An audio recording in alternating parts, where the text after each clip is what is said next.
Hey guys, welcome back to the channel. उम्मीद करता हूँ आप सब अच्छे होंगे और अपनी पढ़ाई पे जोर दे रहे होंगे। तो ये आज की टू डू लिस्ट है। आज हमें स्टार्ट करना है सबसे पहले स्पीड मैथ से, जिसमें हमने करना है स्क्वायर, क्यूब।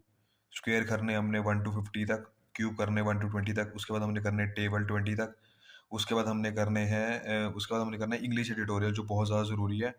मैं दो टीचर से करता हूँ, एक है अल्फा बैंकर और दूसरे हैं नविशा मसलबैन। उसके बाद हमने करनी करंट अफेयर्स, जो तो जो हमें डेली ही करनी है, डेली वाली करनी है। और जो हमारा जो रिवीजन है वो हमने रिवीजन करना है, जो हमने कल पढ़ा था। और ऐसे ही मैं तो वीकली कर रहा हूँ, आप अगर करना चाहें तो डेली भी कर सकते हैं, या तो वीकली कर सकते हैं, या तो मंथली कर सकते हैं, जैसा भी आपका मन हो। उसके बाद हमने जो रीजनिंग करनी है, रीजनिंग में आज प्री प्लस मेंस को लेके चलेंगे। तो आप जैसा भी आप करना चाहें, जैसे मैं तो 3 to 5 सेट करता हूँ, जिसमें से दो मैं प्री करता हूँ, 3 मेंस करता हूँ, 10 सिलॉ करता हूँ रिवर्स, मेंस वाले भी और नॉर्मल प्रीलिम्स वाले भी। 10 डायरेक्शन के क्वेश्चंस करता हूँ, और 10 इनपुट आउटपुट के ट्राई करने की कोशिश कर रहा हूँ आजकल, क्योंकि ये बहुत ज़्यादा ज़रूरी है। क्योंकि ये मेरे से बन नहीं रहा है, इसको इम्प्रूवमेंट करने के लिए मैंने डाल रखा है ये क्वेश्चन।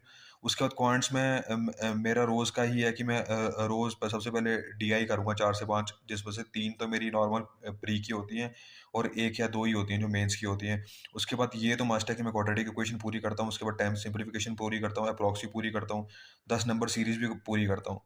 और ये जितनी भी चीज़ें मैं आपको बता रहा हूँ, ये पूरी की पूरी प्री प्लस मेंस के साथ हैं, और ये हमेशा ऐसे ही करनी है, ताकि आपको पता रहे कि आपको बाद में दिक्कत ना हो इस चीज़ की कि आपने मेंस तो किया ही नहीं है, बस प्री प्री की तैयारी कर रहे हो। अगर प्री निकल गया और मेंस निकला तो फिर फ़ायदा क्या।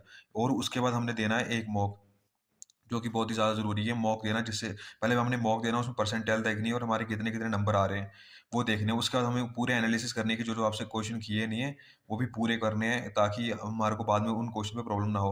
और आप सीए के रोज़ डेली टेस्ट भी दे सकते हैं, जैसा कि ज़रूरी है। मैं तो वीकली देता हूँ, रोज़ नहीं देता, पर आजकल मैंने क्या किया, अल्टरनेटिव डेज़ पे देने लग गया हूँ, तो ये भी बहुत ज़्यादा इम्पोर्टेंट है। तो ये आज की टू डू लिस्ट है, ये पूरी कंप्लीट करूँगा मैं आज, और उसके बाद आपसे कल मिलूँगा। So again it's time to do it tomorrow. तो कंटिन्यू रखना अपनी पढ़ाई, और ज़्यादा ध्यान दो पढ़ाई पे, और तगड़े बनो। Bye bye.